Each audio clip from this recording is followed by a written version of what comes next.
Hello बच्चों, let's read the question. The question says consider the following statement. यहाँ पे हमें कुछ स्टेटमेंट गिवन है माइटोकॉन्ड्रिया से रिलेटेड और हमें बताने इनमें से कौन सी स्टेटमेंट जो है करेक्ट है और फिर करेक्ट ऑप्शन को चूज करना है।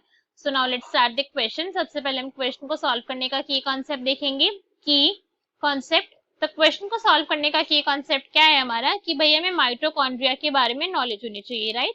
अगर हमें माइटोकॉन्ड्रिया के बारे में पता है तो हम क्वेश्चन को इजिली सॉल्व कर सकते हैं।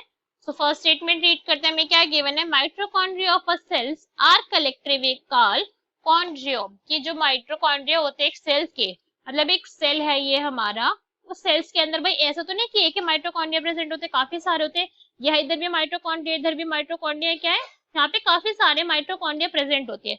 तो जो ग्रुप ऑफ माइटोकॉन्ड्रिया होता है क्या है, बेसिकली ग्रुप ऑफ माइटोकॉन्ड्रिया को हम क्या बोलते हैं, दिस इज नोन एज कॉन्ड्रियोम।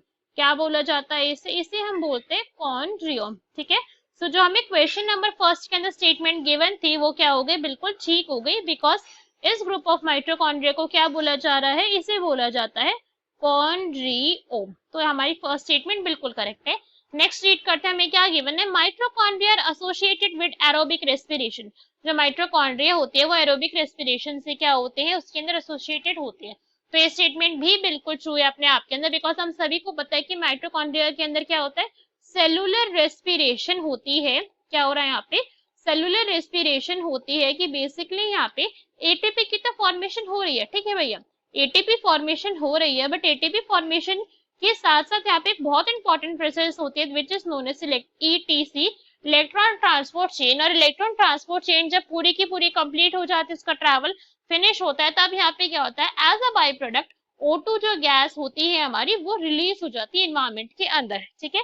तो एटीपी का यहाँ पे क्या हो रहा है, एटीपी का रिलीज हो रहा है, तो इसलिए हम इसको बोल रहे हैं कि ये अपने आप में क्या है, सेलुलर रेस्पिरेशन तो है बट ये एरोबिक भी है, बिकॉज ये किसके प्रेजेंस में हो रही है, O2 के प्रेजेंस में हो रही है, और O2 का यहाँ पे रिलीज भी होता है।